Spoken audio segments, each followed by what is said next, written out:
once we'd had the initial Sun story, we asked people to come forward. Yes. That is now closed. Right. Because it's a simple situation from a leadership point of view, which is once we'd got offered the resignation with no payoff, if you looked at any possible sanctions, someone leaving the BBC without a payoff is where it sits. So you make that decision, and that's where we are. Now, clearly, there's the learnings and all the things we've got to do in the review, which I'm sure we can talk about, but that's where we are with regard to the investigations. Okay, and it's not something that you would have any intention of making public or any aspect of it? No, my instincts are always to be as transparent as I can. I know that always causes questions, but I think when you've got an internal disciplinary process within an organisation to get into absolute specifics where individuals have raised concerns, I don't think is appropriate, and that I think is right. Okay. I would say, Chair, I think it's worth saying that I also said on the record that if in the process of any disciplinary investigation we found anything of a very serious nature or criminal or anything of that type, we would of course refer it to the police and we would be in a completely different situation.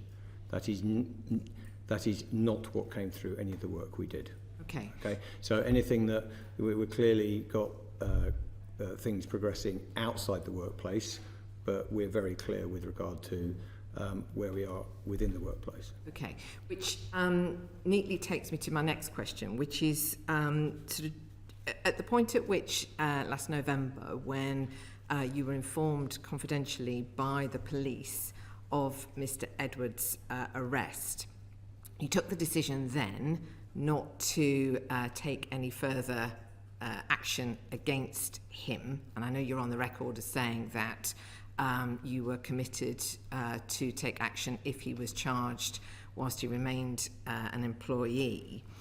Was there anything that had emerged, either through the internal investigation or through any other route, about his conduct that you took into account at that time in your own decision? So not what the police were informing you, separate to the police investigation. I just wondered at that point. No, I don't think anything there was material in that decision. The decision was absolutely about the case that the police were, giving us very clear instruction to keep confidential, as is again well documented and well reported. We knew the category. We had no knowledge at all of the specifics, and the decision, which I stand by the way, was made in terms of to remain with the suspension. The guidelines are clear in terms of our policies, but also more generally that you pay someone under suspension. We could debate that, and that's the decision we made. And you also are aware that we made a limited number of people aware as per the police's instructions. So I think we behaved in good faith throughout and made the reasonable decisions. And I know that in the statement that the board issued on the 9th of August, having discussed in great detail, I assume, in board meetings, the decision that you made at that time, that the board is satisfied with the way in which you took account of all of these different matters. I guess the one question there's a specific question here, which is whether you had an option at that time, as in November last year, to sort of do anything in terms of the pay, his pay status, bearing in mind now the attempt to recover the pay that has been made in the period since. Could you, and did you want to do anything about his pay status, as in could you have kept him suspended without pay as opposed to at full pay? Because I noticed in the statement the board has issued that one of the things they've asked you to look at is whether is the sort of BBC's pay policy when employees are suspended. Indeed. I mean, as I said, it wasn't an easy decision. It was really difficult getting the balance right, because you knew that the arrest had been made, you knew that there were no charges. In that, you take advice, and you can always take risk, by the way.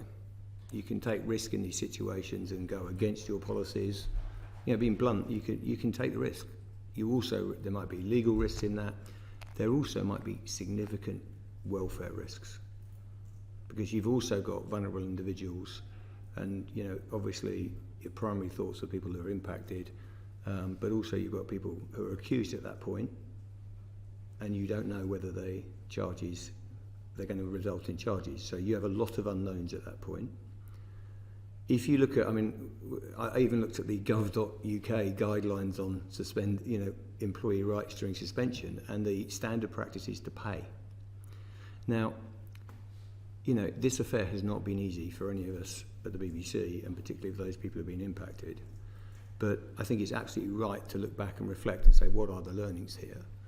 This is standard practice, but maybe we should be challenging that. And that's what I'm sure the Chair will want to speak about, what the board's role is in all this and their oversight. But I welcome the idea that we look at that policy and see with, you know, hindsight is a wonderful thing. With that, you begin to think about, could you be more muscular in that situation with regard to payment? That's where we are.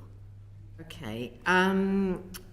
Just before I come on to Dr. Shah, can I just ask, just in terms of looking back and lessons from that period, before I move on to sort of, as I say, the role of the board. I mean, is there anything else that you would reflect on? I mean, for example, at the point at which you were approached last summer by The Sun when this story first emerged, is there anything at that point that you might reflect on?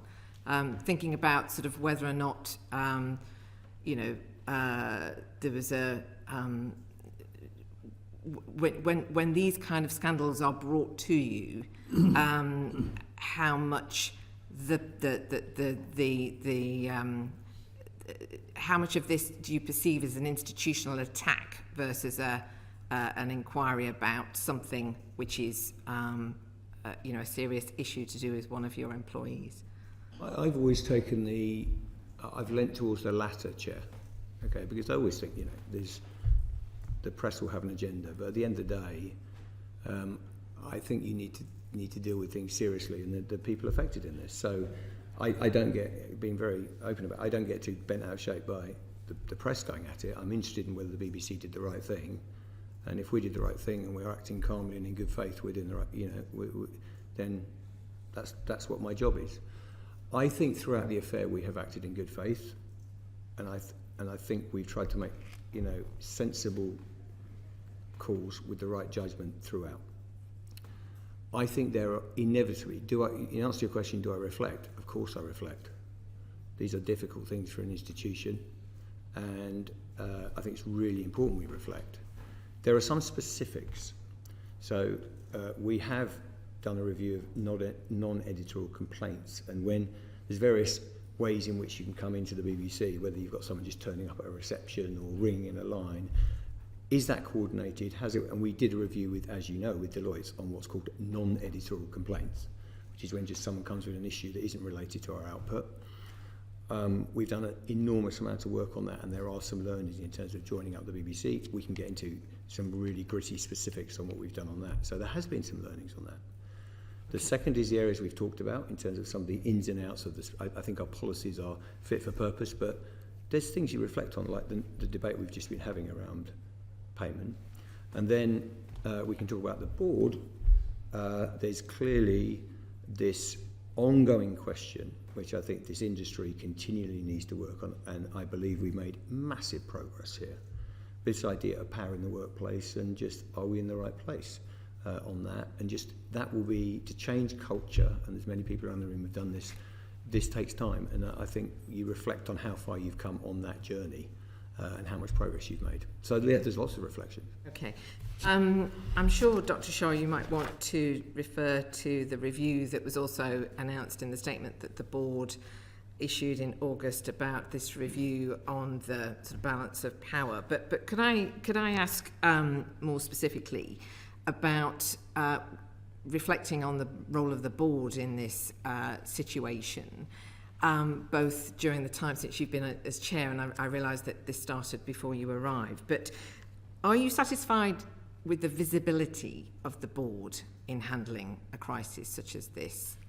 For instance, there was a period between it becoming known of Huw Edwards' arrest and your statement, but we also had the situation again this year, which was similar to that which occurred when this story first broke last year, where different Secretary of State, different government, different chairman, but we've got the government going straight to the Director General, wanting to ask perfectly reasonable questions, but seeking almost to hold the Director General to account, and the people are unaware what the board is doing at that time. Thank you. Thank you, Chair. Before I answer both the question on visibility and the relationship between the Secretary of State and the Director General, may I make some observations from the point of view of the board about this affair. The first thing I would say is that it's my view and the view of the board that there's nothing more important than public trust in the BBC, and we are custodians of that trust. And what Huw Edwards did damaged the reputation and the trust for the BBC, so we take that very seriously indeed. I should say, it was a shock to discover when it was announced, when he was charged, that he had led this double life.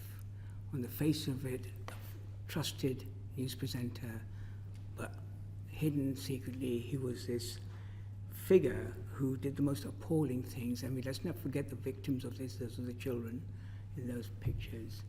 I'm sort of nervous to interrupt, but I'm just conscious as well about the sub judice point that I raised at the beginning of this hearing. Let me make a wider point. I want to be clear that the person who betrayed the trust of the nation, the trust of his colleagues, was Huw Edwards. I knew him. I worked with him 30 years ago. Many producers, researchers, directors, editors worked with Huw Edwards, made him the figure he was, and they feel angry and betrayed by him. I think we need to say that.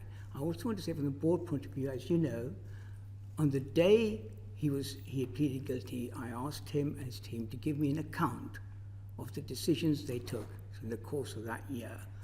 We then reviewed those decisions, and we believe, as Tim has said, and we said in our statement, that the decisions Tim and his team took were made in good faith. These were very complicated decisions, and given the evidence available to them at the time, they made reasonable decisions based on the evidence. So we supported it, and we continue to support it.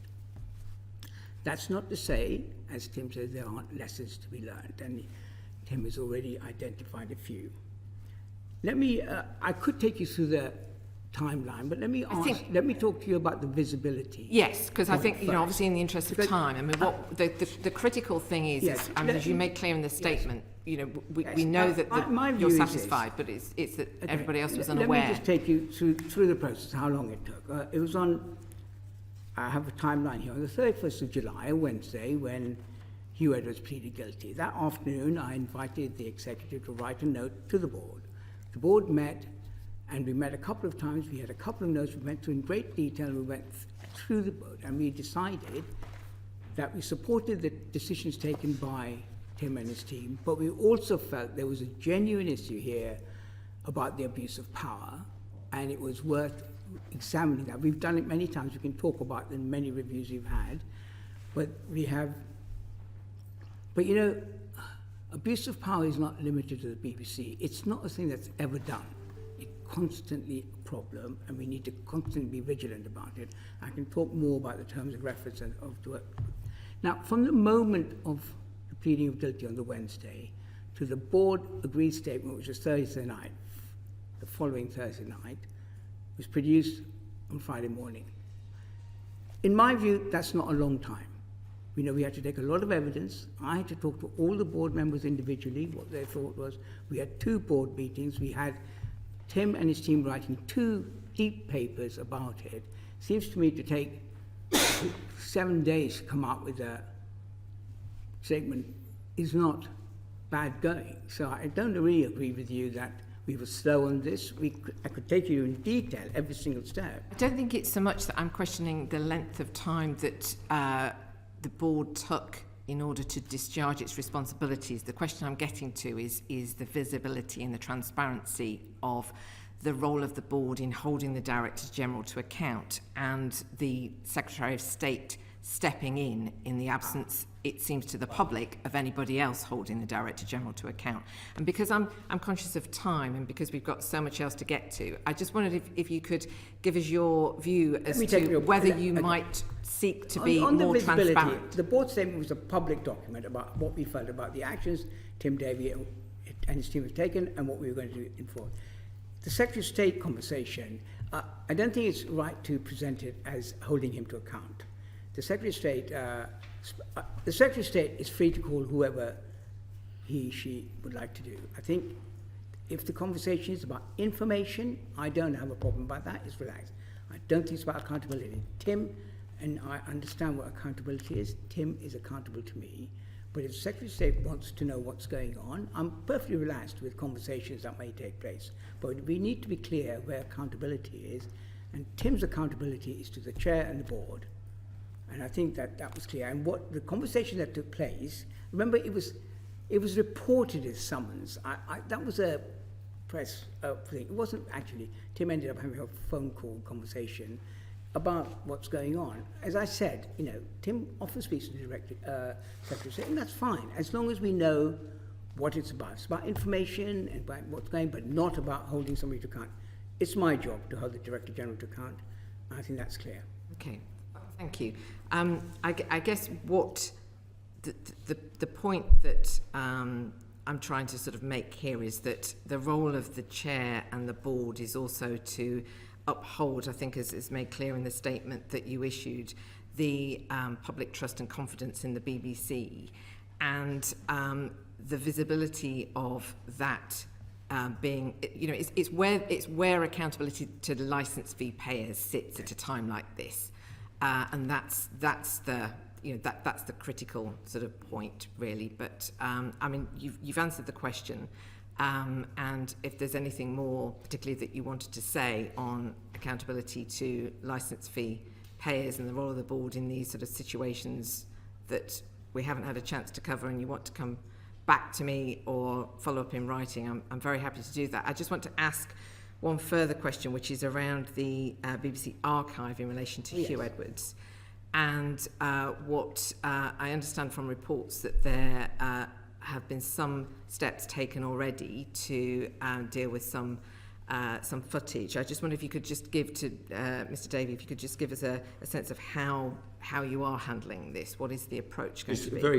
I think some of the reporting hasn't been quite on the money, actually, because we don't remove or delete anything from the archive, what sits in our BBC archive, unless we have a legal order to do so.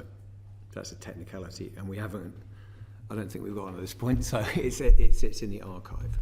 What is broadcast or appears on iPlayer is then a matter of editorial judgment in terms of what is appropriate. Yeah, and in the real world, you don't have 100 of these examples. We'll have, is that the appropriate documentary? Frankly, should this individual be seen presenting the Queen's death?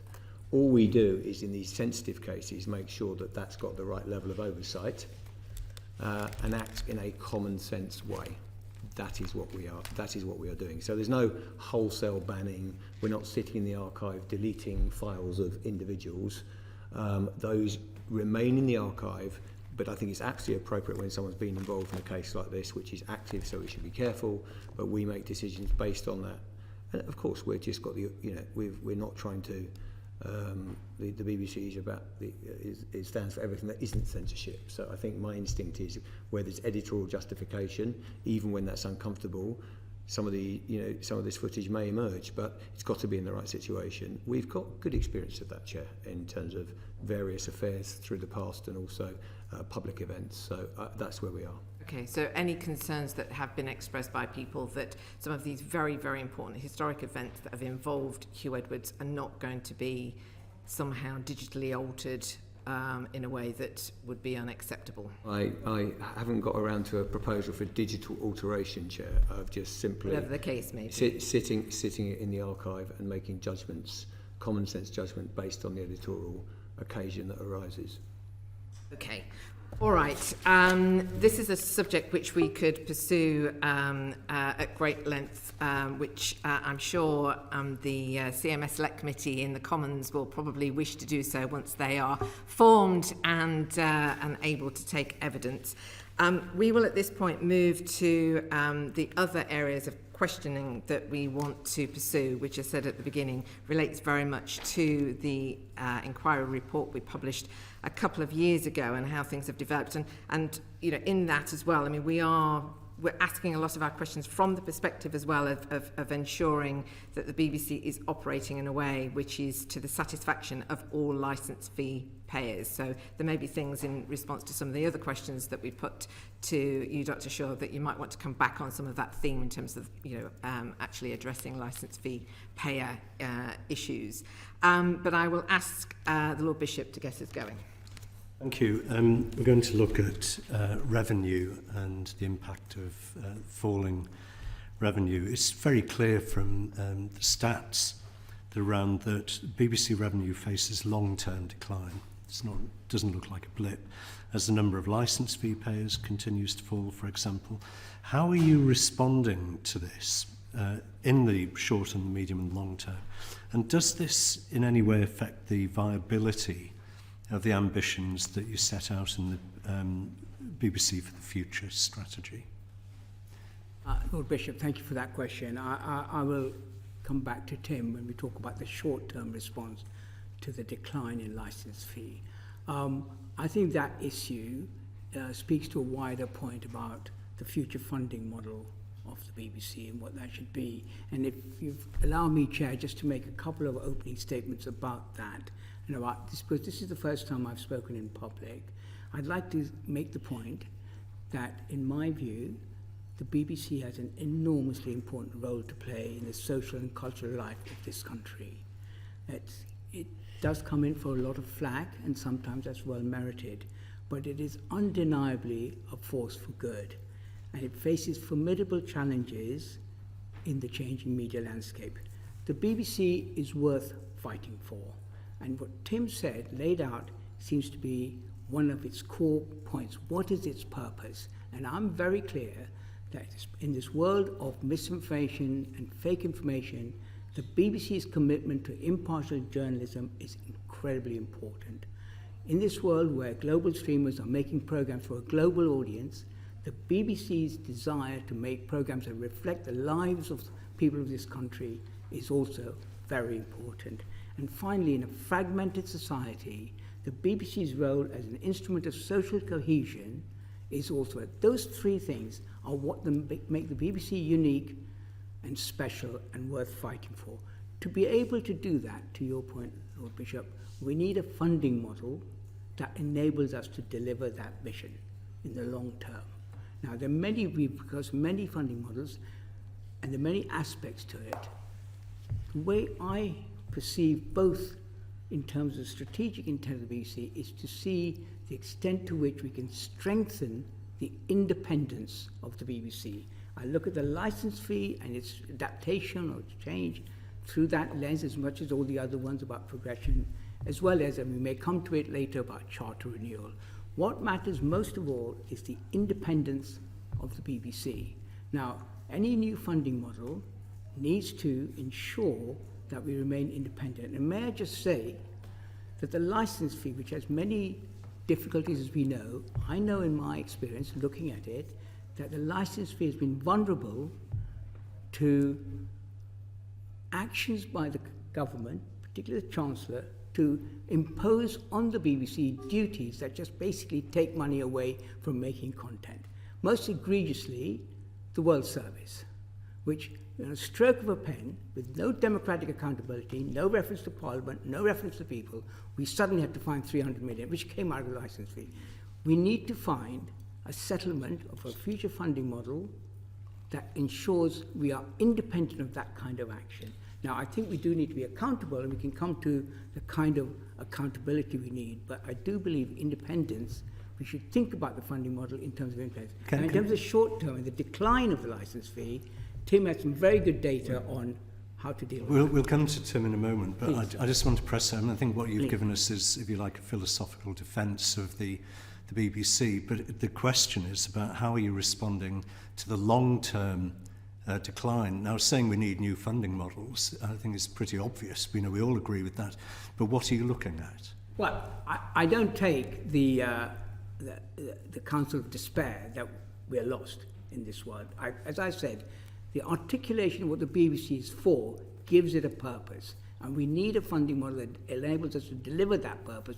That, in turn, I think will have the impact of getting support from the licence fee payer and to be able to reverse that trend. I don't think we should sit here and think, oh, the game's over. We can actually find... I don't think anyone's suggesting that. What I'm asking is, if we're saying we need a long-term funding model, there's probably a finite range of options that can be looked at. So what are they? And then we can come to Tim on what are the short, medium-term mitigations for the decline that we're seeing. Well, I know you've heard this before because I've looked at previous minutes, but the BBC has spent a lot of time discussing what alternative funding models are.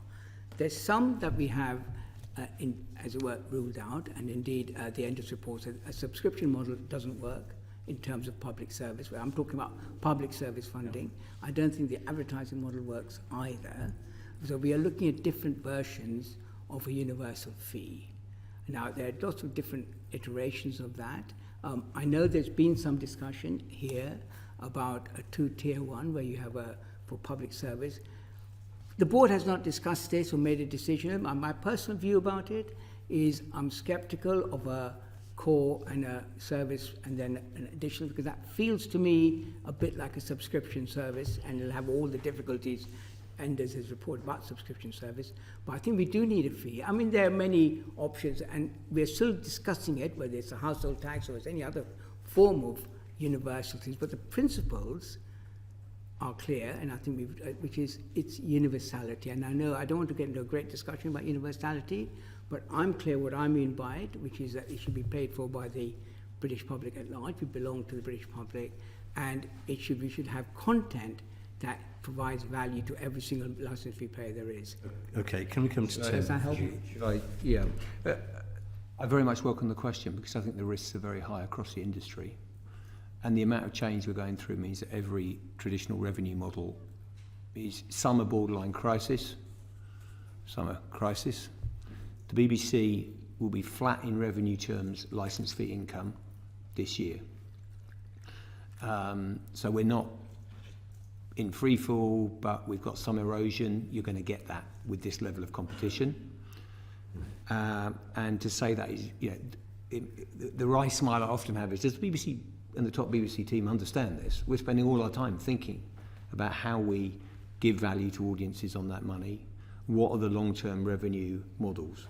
Now, it's not quite true to say the overall BBC revenue hasn't moved, by the way, because the commercial arm we've moved through a number of years from £1 billion turnover to £2 billion turnover with a decent margin, which helps.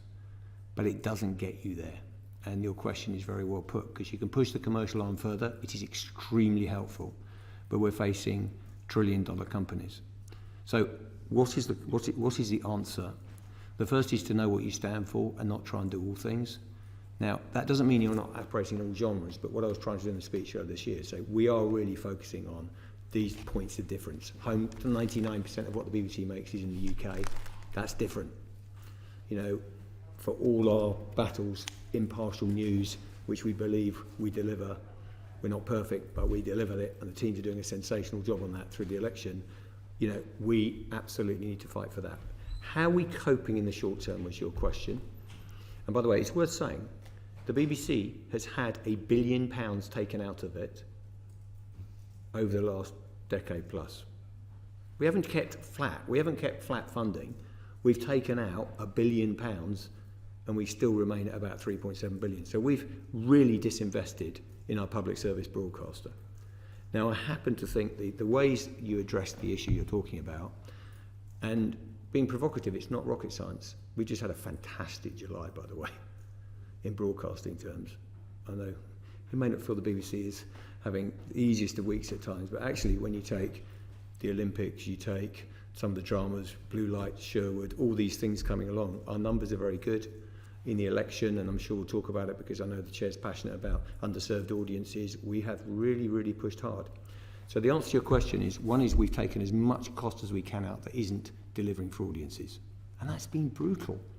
The BBC Public Service, 2,000 people smaller than when I started.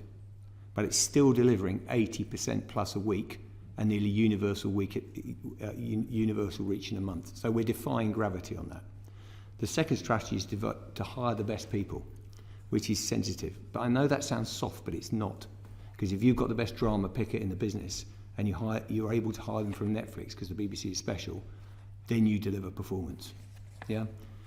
The third thing is we use commercial income, and we use what you might call a not two-tier model, but a hybrid model with UK TV growing, all those things to try and do all we can to keep the scale of public service broadcasting. The next thing we've done is partner, so things like Freely, FreeSat, Freeview, to make sure the UK ecosystem, for want of a better word, is fighting and has strength.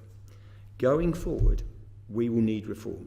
As per the chair, we'll need reform of a public funding mechanism, and I would say publicly, whether that be scope, what it covers, what's it called. We need to do that work, and we're in the middle of it now, as opposed to just talking about it. We're in the middle of that work.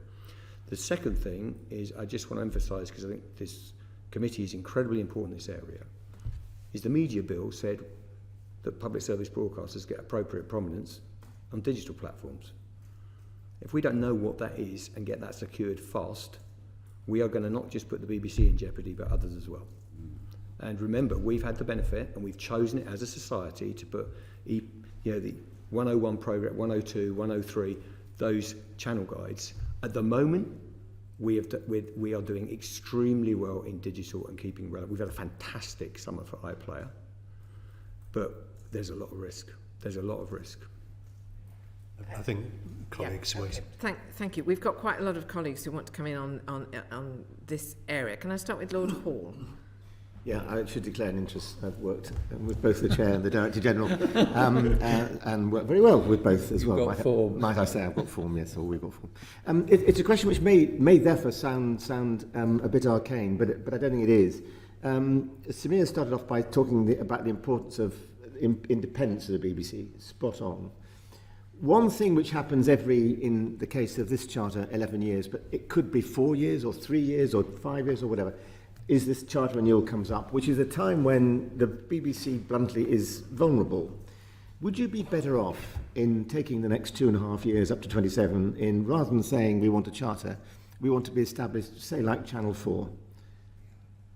Thank you for the question, Tony. Can I just say, I think you're absolutely right. The charter review, its time period, means that we are almost in constant review of the charter. There's a midterm review.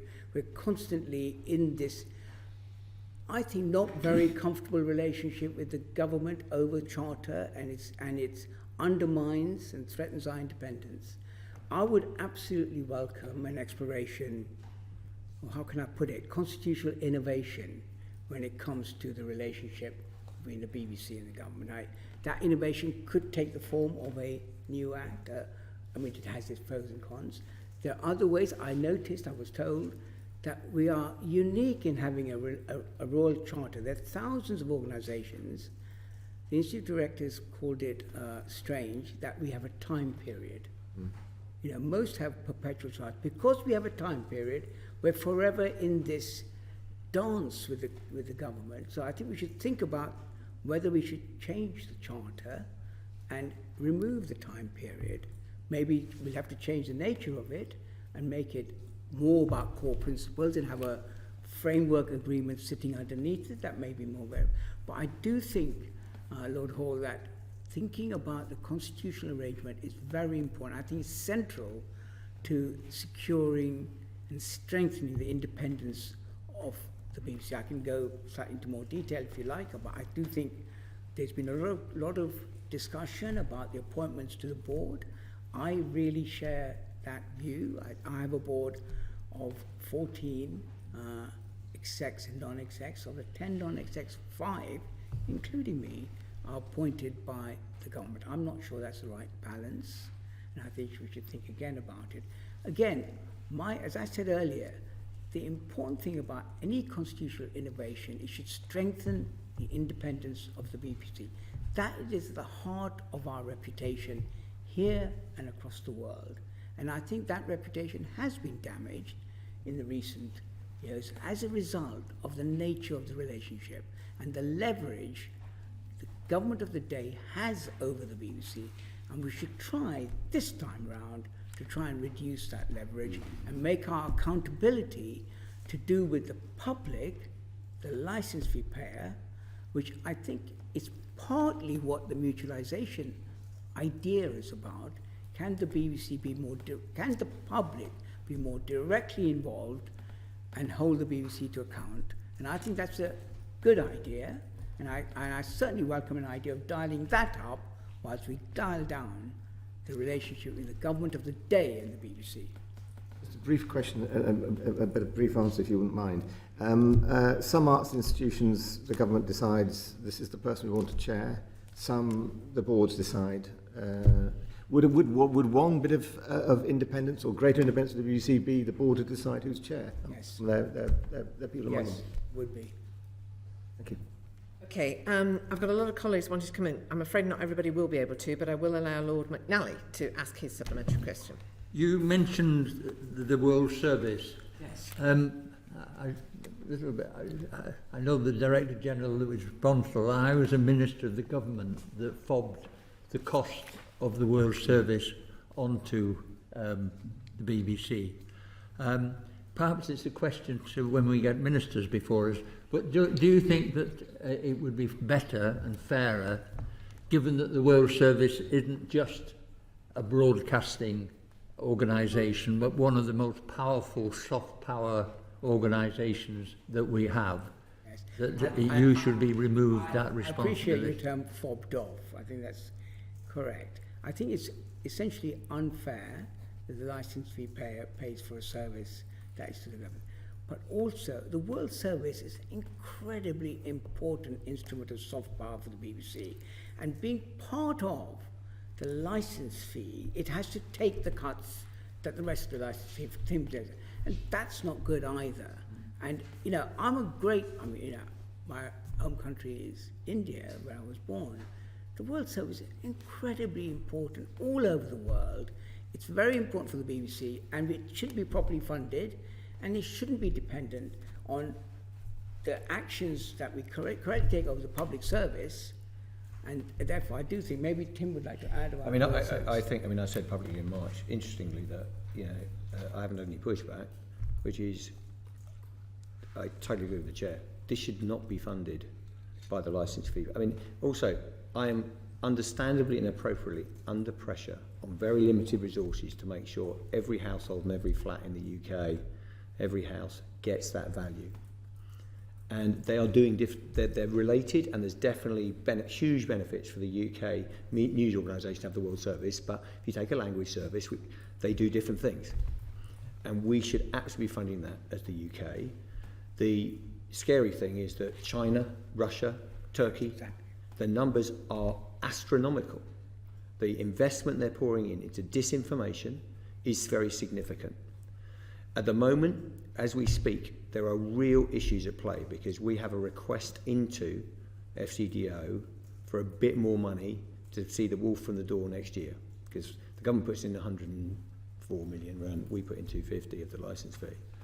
But all of it, if I'm being honest, is underinvesting. Even the Americans, Voice of America, which is nowhere near, I think, in terms of reputationally, although with all due respect to Voice of America doing brilliant work, the World Service, that's being funded to the tune of $920 million, that's, I believe, which is way in excess of the World Service. We have got to make a decision here if we're serious about this service or not. So we've got short-term requests for money in with the FCDO now, pre-charter, and we need that. And then I think when we come to charter, there's obviously, and even before that, we'd love to a situation where, frankly, this is properly funded by the UK government because it makes the cut, which it should do. Thank you for the question. Okay, well, I think we're going to move on because I'm conscious of time, sort of moving away from what you've just been talking about to the audiences that are turning away. Baroness Healy. Okay, thank you, Chair. I'd like to ask, what progress have you made on improving the way you engage people who are turning away from the BBC? And Dr. Shah, I'd like to ask you particularly, you said in March, can we stay relevant to the lives of the British people? And you expressed concern particularly about working class people. So I'm wondering how you're trying to address this. Thank you. May I say, of my strategic priorities, this is right at the top. I think the BBC needs to do a great deal more in addressing the question of serving what we call the underserved audiences, the C2Ds. I think I've been in broadcasting for a long, long time, and this has been a chronic problem for the BBC. It's metropolitan bias and its programming and its power structures continue, in my view, to be focused in London. I think there's a lot of progress and a lot of work being done in moving production and programs out of London, but I think a great deal more could be done about power. Salford is a very good example of what I'm getting at. It's still not there yet, but the vision, and I'm thinking about making the underserved feel the BBC is part of them, it belongs to them, is that you can have a career in broadcasting without having to come to London. Now, I remember back in the day, and I was on the board when the Salford moved to place. We all had a vision that it would become Granada. Now, those of you older, I think most of you, will remember Granada. And Granada was an incredibly, and people thought it belonged to them. All classes, all culture, all community in that area. Similarly for Yorkshire, similarly for Tyne-Tees. We all know that. I think the BBC continues to feel like an organisation where the power base is in London and people outside feel, oh, it's over there. And we need to break that. We have a policy across the country. I think it's a great policy. We need to do more. There are lots of really good people committed to that. But these are hard things to achieve, but I want to put a lot of my energy in making that happen because it's enough. We can't keep saying we don't serve the C2Ds. And it's not just, may I say, just about a definition like C2Ds working. It's all about values, attitudes, the whole cultural thing. How far is that expressed? Now, apart from immediately, you're probably aware that the BBC does thematic reviews. I was in fact involved in one. I was doing the migration one before I had to step down from it. The next one, which is currently underway, is about portrayal. And that is about how well does the BBC represent and reflect the lives of people across the country. It's going to be a very systematic, well-analysed, evidential-based work, and that will help us start building some policies and practices that will help begin to change that.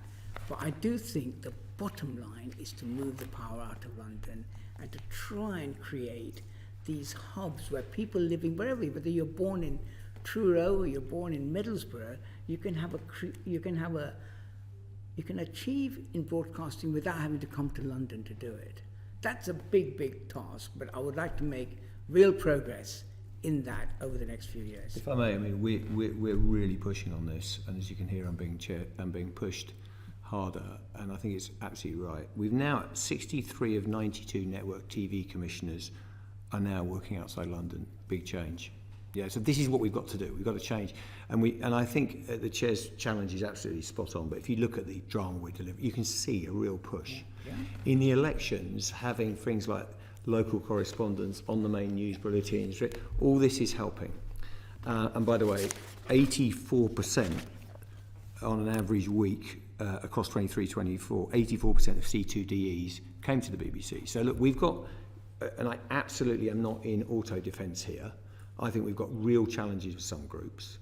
What I would say is, I think there's something deeper in the industry itself. If you saw James Graham talking about the fact that 8% of people working in television come from a working class background. So there's been a lot of work done on diversity and a lot of metrics. But actually, I've always said that diversity of thought, different backgrounds, social mobility. Now, interestingly, I've really pushed on apprentices, but being open with you on what's not always working is we've moved the number up in terms of those coming. But it's still more convenient for people who have some kind of family income to support them through that process. So I think we've got to intervene on the people coming into the industry. Currently, the BBC, by the way, is at 20.8% of people coming from what you might, you can use a load of metrics, but basically it's what parental employment at 14. We're at 20.8. We've moved that number up. I want to get to at least 25, because part of this is also how people think, what their experiences are.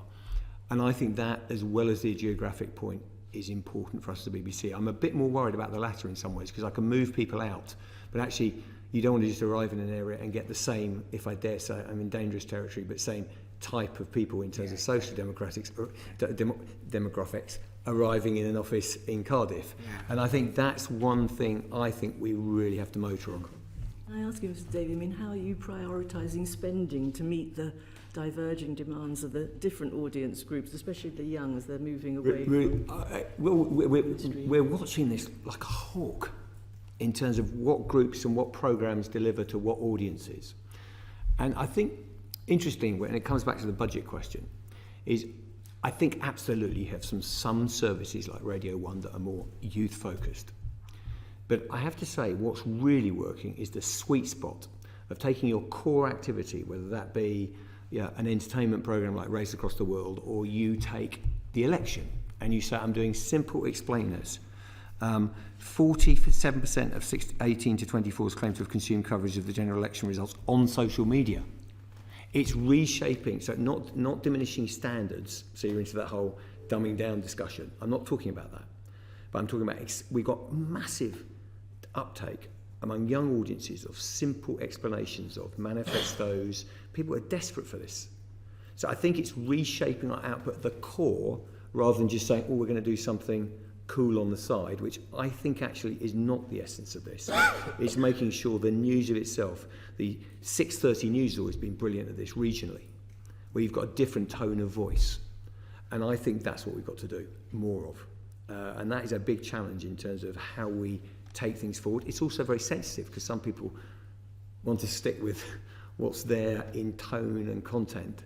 And I think it is getting more challenging. We find if you take an issue, a political issue, the level of understanding can be wildly varying between those people who have no idea of something and those people who are pretty well versed on it, and making sure we can, and we're really monitoring how we feed all the audience across that.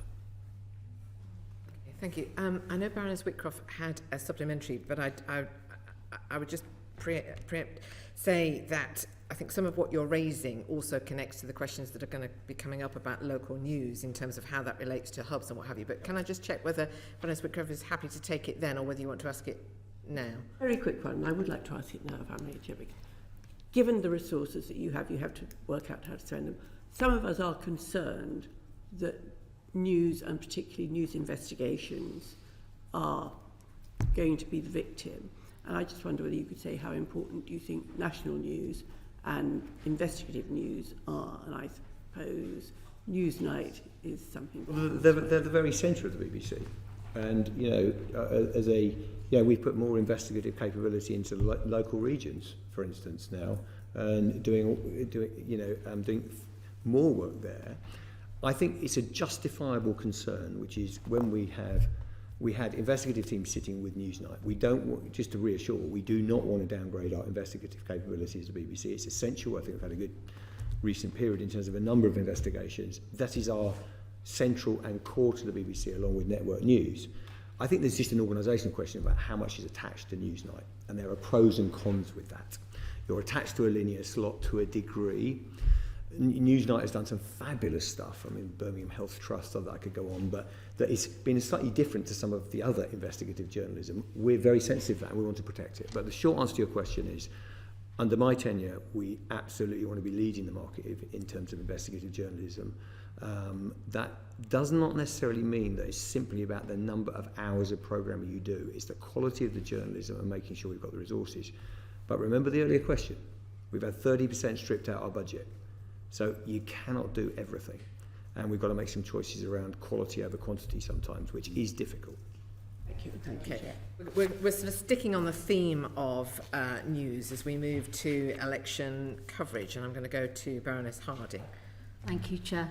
So I think Ofcom published research today that shows that online sites and apps are now as popular as TV news for the first time.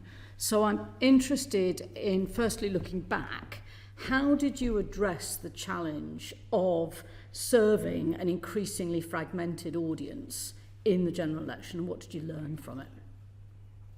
I think what we did is just take one step back, which is what we did with the newsroom, which was sensitive, was begin to think about it in terms of, forgive the jargon, but story teams is where stories are developed and where you work your journalism, as opposed to having bespoke resources within every linear programme. That has been extremely sensitive, as you can imagine, because culturally, you know, you had your resources of each programme. The reason I'm answering it that way is because I think that allows you to say, okay, we've got a good story. So if you go to local now, and I'm very aware that we had these debates in terms of local resources, but I'm actually seeing stories flowing across onto my main app. The local news is on the main page of the news app.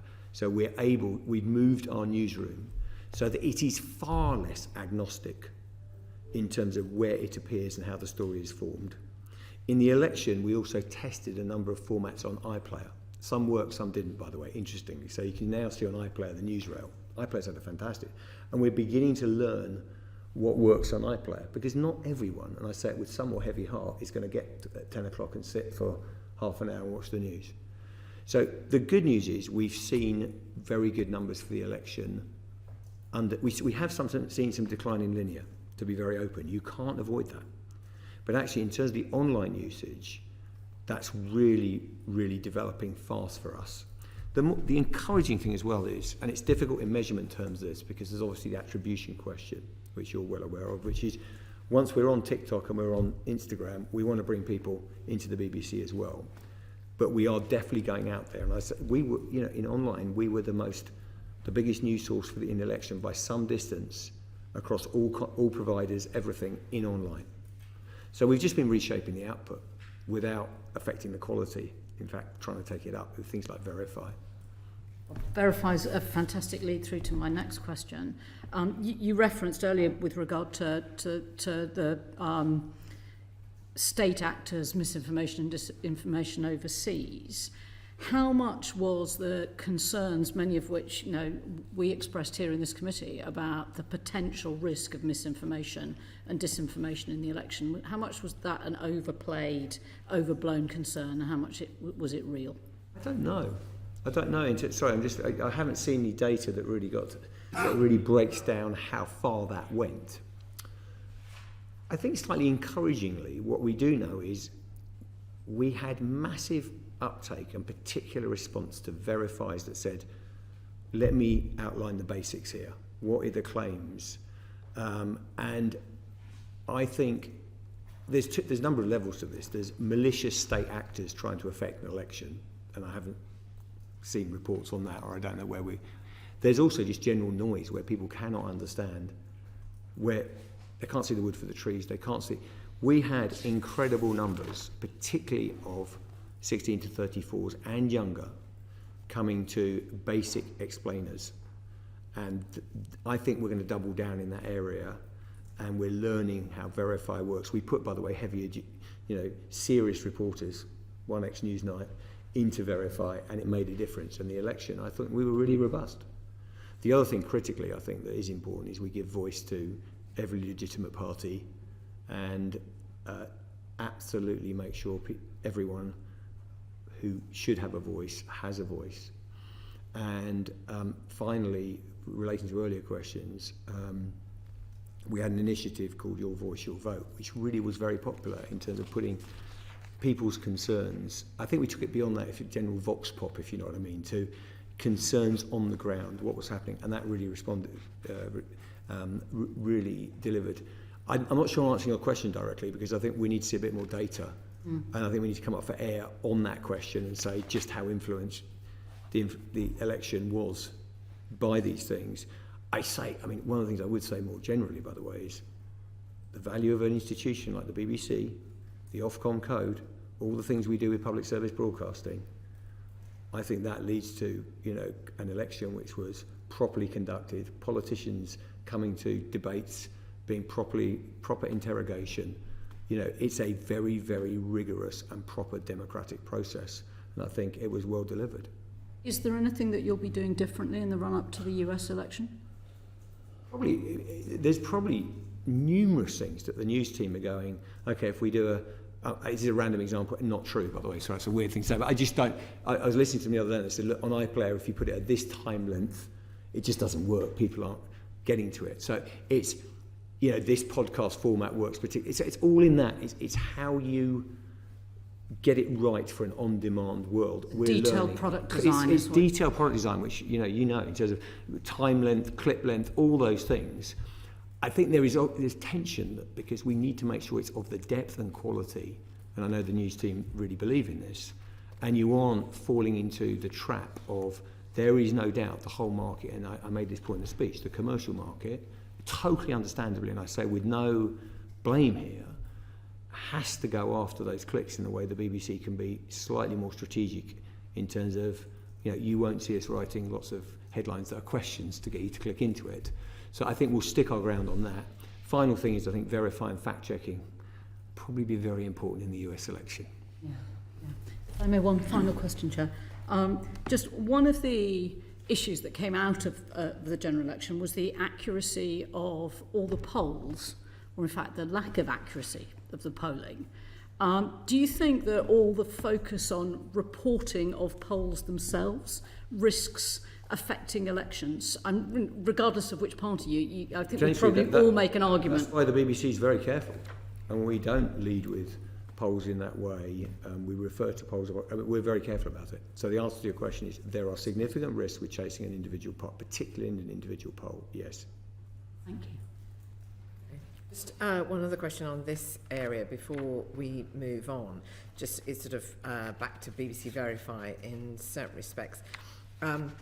When Deborah Turnus was here before us earlier in the year, I raised a question with her then about criticism of BBC Verify in terms of its use of sources on Middle East reporting, and she responded by sort of basically sort of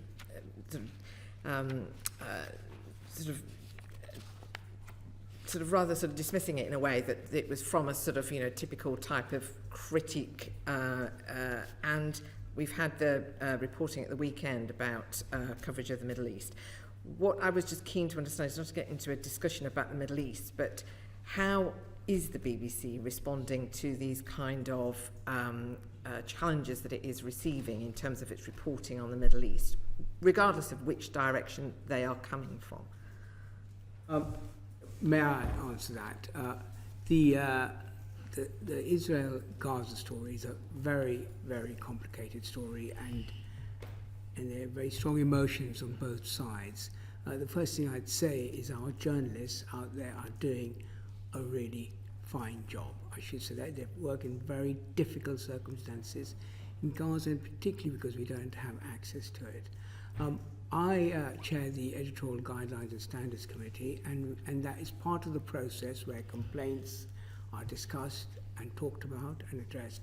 We have, over the last, in my time, just in 6 months, we have discussed the Israel-Gaza situation in various different ways many times to look at what the complaints are and the nature of the complaints and the balance of complaints. It's my view, I referred earlier to the thematic reviews. We're doing one this time on portrayal. We're now in the business, that will take its time and work its way through next year, what the next thematic review issue should be. And I definitely think that Middle East conflict is one area we should consider very seriously to be subject to a deep, systematic analysis of how we cover it. It's a very difficult story, and we get it. I mean, I received the letter with a substantive piece of work. It's gone through the normal process, through the complaints, it'll be treated properly. But in my time, and I've been in it for 40 years, this is one thing that has really resulted in lots and lots of concern on all sides. And I think it's the duty of the board and the BBC, because we play such a big role in reporting the Middle East conflict to the rest of the world, that we do take time out and approach and do an analysis a review of that coverage. And I think it'll be one of the ones we will consider very strongly as to be our next thematic review. And just to remind us how many of these reviews you do a year? Is it 2? Oh, no. The thematic reviews take almost the best part of a year to do. Right. One or two. Yeah. Okay. All right, thank you. Baroness Week. Great, Chair. Am I allowed to make a very quick point, which is, because I feel strongly about this, which is, I just want to reassure, because you've said, we take all the one thing of all the commentary I get slightly defensive about is not actually the criticism itself. Because I think that, by the way, our journalists are doing an outstanding job under the most ferocious pressure. The personal pressure, the lobbying, the reports from both sides. Now the trouble there is you go, well, it's all so much noise, we're not listening, and it's all equal, and we've got, by the way, we've got more complaints true that we're pro-Israeli on the pro-Israeli side than we have on the other side. There's a whole load of contextual factors around that. But what I would say is every complaint that comes in, and this is where I do dispute what's written, is taken seriously. I come from the view, and as leader of the BBC, I'm absolutely clear on this, that you kind of assume your critic's right until you've done the work. And we will look at that piece of research, take it seriously, in good faith. Every accusation we've had on the Arabic service, we've looked at. Now, the issue is not everyone agrees with the outcome. We've taken disciplinary action. We have people leave the BBC. But broadly, we are doing, I think, a very good job, and the research that we have into the overall public response is good, but that does not mean we're perfect. But I really would both stick up for our journalism, but also say we will treat these complaints seriously, we'll go through them, and we won't just be frankly in auto-defence, but also we will stand up for our journalists, and we'll stand up for people doing a good job. So that's the journey we're trying to walk. It's as fraught for institutions as there's a few of us around the table who have been through a few of these. This one's as difficult as they get, in my view. Thank you. Baroness Whitcroft, we're going to move on to local news now, local media. I want to take you away from international wars, but to local ones perhaps, because you've made clear your intention to move things across the country. That's great, but you can't please all the local publishers. And can you say something about where your relationships with local publishers are now? Some accuse you of trying to crowd them out. Is that fair? You're also working with them on the trainee scheme. So could you also say a bit about how that's working? I think it's a relationship that is difficult at times because the first point I'd say is we've kept our investment in local. We've moved money around and that was very difficult, but I still believe that we needed to have an effective online presence, and the BBC and public service broadcasting shouldn't be trapped in one media. It should be able to do its business, and we provide a unique and valuable service locally that is utterly precious. And we are committed to that, by the way. We're committed to local radio. We're committed. I'd say we have a constructive, is probably the word I'd use, dialogue with the NMA. They do have concerns, and I think it's absolutely appropriate. I mean, on my watch, I've always tried to say that we want to see markets grow. We do have a strong opinion, which the NMA know, and we talk to them, and is that the structural declines in local press are present globally, and the BBC is not the key factor here. We're in the market, we're doing our business, but the truth is that if you look at advertising money, it's shifted away from print, and I understand that, and online is a much more competitive environment, etc., etc. So these things are very difficult. I do think it's a good topic of conversation to think where we can get further partnership. Obviously, we've got the local democracy reporting service. I think that's worked better than some of us thought it would, actually. I mean, I think it's really worked well. It's doing its business. I think actually a good topic as we look to the future is how we can further that partnership and how we can help each other bluntly, because no one wants to see the BBC's vision of success is definitely not that we're the only one in town. That is absolutely not how we want to work. We like a competitive, vibrant market, commercial, public. That's how it should work. What is the role of the BBC and indeed any local news media now? Because it's often said that local politics gets no coverage at all, anywhere.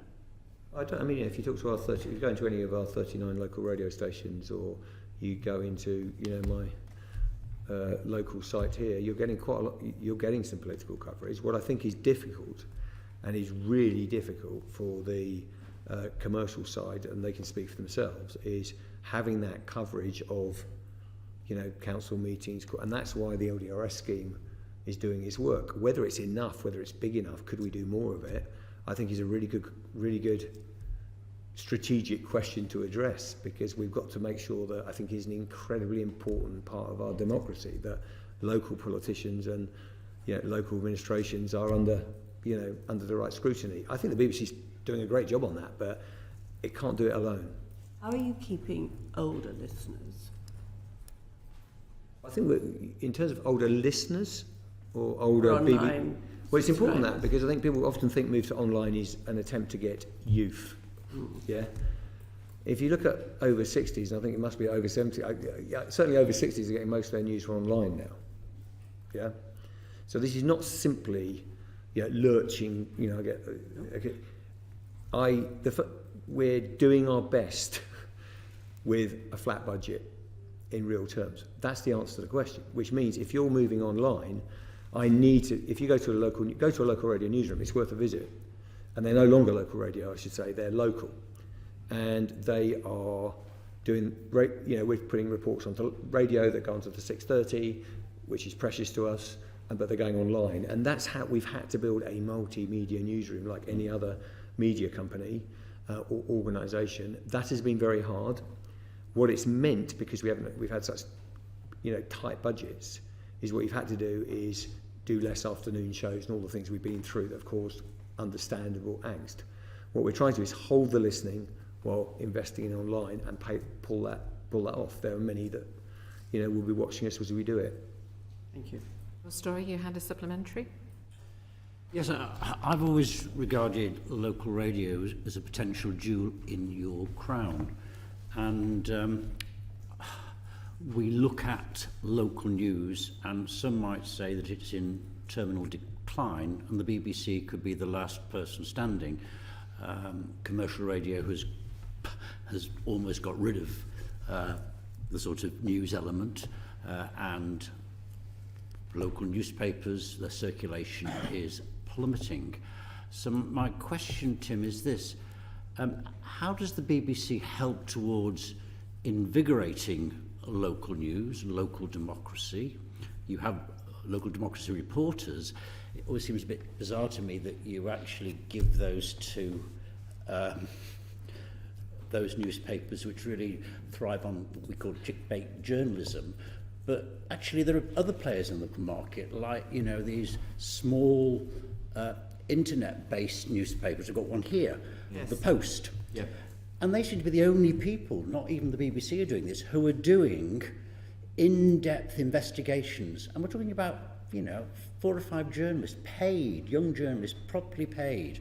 They're doing one at the moment, exclusive, the mystery of 5 million loans to companies, etc. How do you help to invigorate local journalism? And it's not, I have to say finally, by consolidating and sharing, because it used to be that in the evening minorities could have their programmes, particular subjects could be looked at, and we've lost all that. You've lost some of it. I think when you say potential jewel in the crown, it is a jewel in the crown. It's not potential, it is a jewel in the crown. And the BBC, and I need no convincing that locals are an absolute essential part of what the BBC offers. The issue, my job is not to say, if I may, we can agree on that. The issue and the exam question for me is, based on limited budget, what are the right choices to deliver that? And it's been very painful. I'd have loved to have funding to do everything, but there comes a point in which we've had to do some of those shares, because what I would say is local radio is incredibly important. The connection with the listeners is second to none, but its overall reach is about 10% of the population. Now, it may go to 15, but I don't think, and I say this with heavy heart, I haven't seen a forecast that said under any circumstances live radio is going to double its audience. It's just the way the market is moving. It's moving to your point, online. So I need to have the resources to make sure that we've got an online offer alongside radio, alongside the 6:30. This is not about sharing everything. There's certain things you do by media. we have invested and we put 130 journalists, more journalists into local. We've actually decided to create investigative journalism hubs, which, you know, honestly, get out, visit one of the hubs, they're amazing. They are doing that kind of work that you've just shown me. Final point, by the way, we've got a lot of work to do. I think the partnership challenge is a really good one. How could we work with those types of operations so that the BBC and our reach, because we've got a simple objective. Strategic objective for us is 50% of the population come to BBC Local. That's it. We could deliver that through television bulletins and radio. We cannot do that anymore. We need online. So it's a balance, but we don't need convincing of the strategic importance. It's critical. The issue is resources and I sound like it's management speak, but allocation of resources. I'd like to come back on you, but thank you. We might want to continue this outside the committee room because it's an important conversation. Was there anything, Chair, that you wanted to add to what, or indeed comment on what Mr Davey has just said, just in relation to your vision, ambition for local hubs? Well, I take in terms of just a point about local news. I obviously followed it. It's worth noting that as far as the board is concerned, this is part of an overall strategy which was presented to the board last year and approved, which is the move from, as Ofcom has said, from news, from linear channels to online. And what Tim has tried to do and was explained is do that move, because that's the strategic move, that's where the audiences are. And very interesting statistic, is it not, that over 70 or more what now see online than radio. The dynamics of the changing up is something we strategically need to move without leaving people behind. I think this is some of the tensions of making a move like that. But I just wanted to say the board is supportive of this as a part of our overall strategy of starting to shift our journalism online, because that's where the audience is. All right. Gentlemen, thank you very much indeed for joining us today. We've covered an awful lot of ground. I think you've set out a very comprehensive shopping list for the new Secretary of State and the new government. And if any journalists have been watching us who have, instead of following the vote in the Commons on the winter fuel payments, I think you've given them quite a lot of news lines today as well. And I'm grateful to you for engaging with us. And I suppose I would just say in return, I would urge you please, Dr. Shah, to consider again about the transparency and the visibility of the board, particularly bearing in mind what you have put out on your shopping list today in terms of how you would like to see the development of the BBC, that critical need for the board to be visible in a way that it is seen to be representing all of the licence fee payers that are funding the BBC. But I'm hugely grateful to you all and to you both, and thank you very much for being here today. I'm going to bring this to a close. Order.